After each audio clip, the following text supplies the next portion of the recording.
Hello there, Duranish of Whiskey Lore. Time for another whiskey tasting, black tie affair. So we're doing a smoky whiskey today, which of course you know I love those smoky whiskeys. And this one is a very interesting one because a friend of mine introduced it to me, and after I tasted it, I went, I need to go grab a bottle of that myself, mainly because of the price point.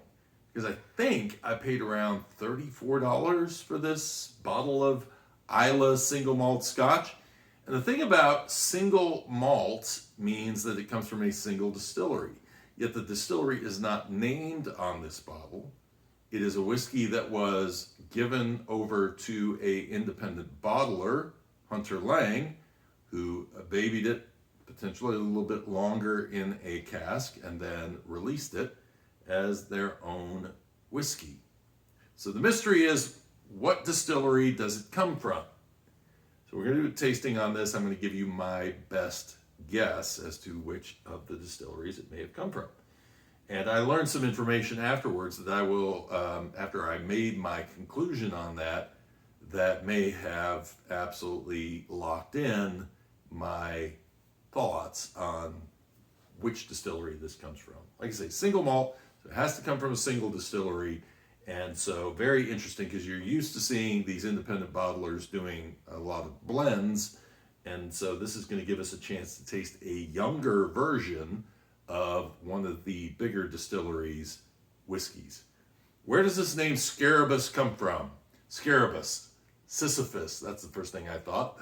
Dude rolling the rock up the hill endlessly, or maybe Spartacus. No, not Spartacus. This is a old Norse word, and it actually, if you don't know a lot about Islay history, it was first populated by the Celtic nations, and then it was taken over by the Vikings, and so a lot of Norse influence comes in, and names like Lagavulin and Laphroaig, and then all of a sudden here we are back to Celtic, and then more of your Picts and so on and so forth coming in, and a little Irish influence, everything else, kind of a mishmash of histories going on there on Islay. But Scarabus is an Old Norse word that means rocky place, and it actually refers to a specific rocky place on Islay. So where does this whiskey come from? What does it taste like? What does it smell like? Let's jump in and do a nosing and tasting of this value Islay Scotch whiskey. And I have had some value Islay Scotch whiskeys I would rather forget. Something to note about this whiskey is that for those that are not a fan of that Band-Aid medicinal kind of a iodine-y note, this comes from the other side of the island. I'm giving you a hint as to which distillery I think it is, but the two distilleries that potentially could have provided this whiskey both come from within a couple of miles of each other on the Sound of Islay. Okay? And Sound of Islay is a hint as to one of the two distilleries that it might be. This is a hardcore, this 46% ABV. This is a hardcore smoky whiskey. There's a hint of vanilla. There's a slight bacon note to it. Slight. Some sea character to it. Maybe a little seaweedy, but it's not iodine. It's just kind of a seaweedy, briny kind of a character. Really interesting. It is not overly complex. There is no color in this. And if you compare it to the color of the distillery I think this comes from, their 12-year isn't that much darker than this. So I would lay a guess that this might be a blend that averages out around maybe 8-9 years, somewhere in that. And so that's going to lend to more of that smoky character, because the longer it's in that barrel, the more that smokiness is going to start going away. So if you are a friend to the smell of smoke, and you like the Ardbeg Wee Beasties, I think you are in a proper area here. This is not ashy like Wee Beastie is. This is much more, It's more subtle. It's more matchstick, like I say, on the nose. Cheers.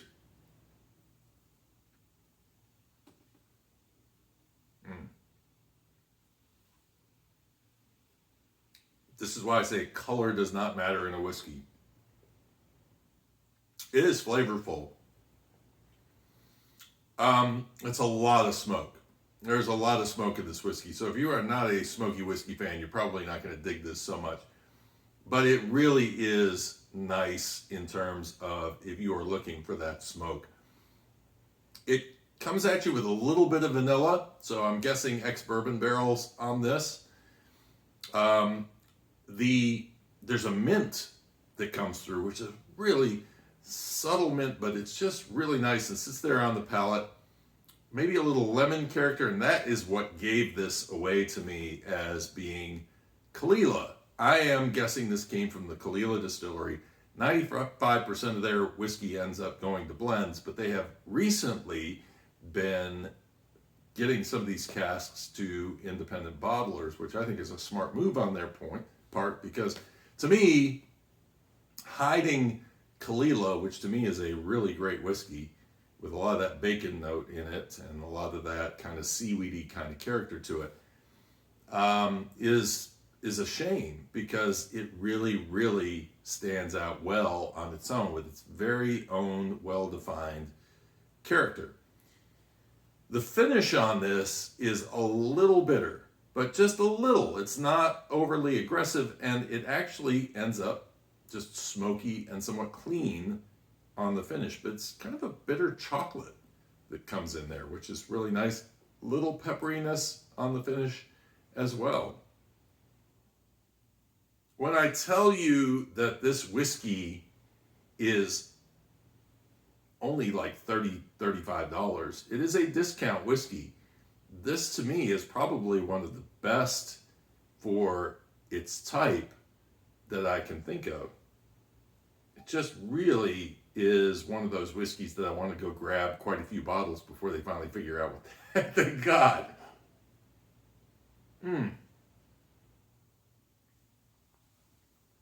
That is a nice whiskey. It is, look, this is not a $100 whiskey. This is not an $80 whiskey.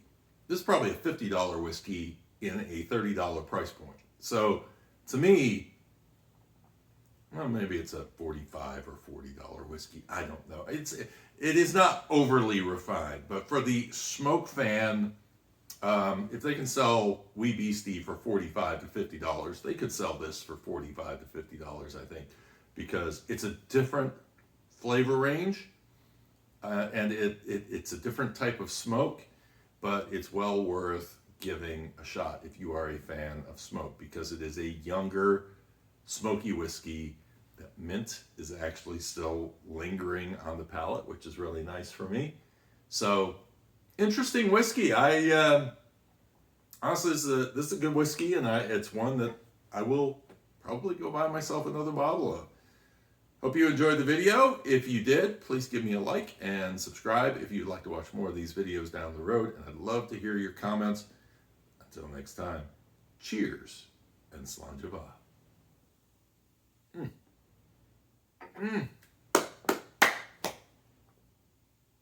$30.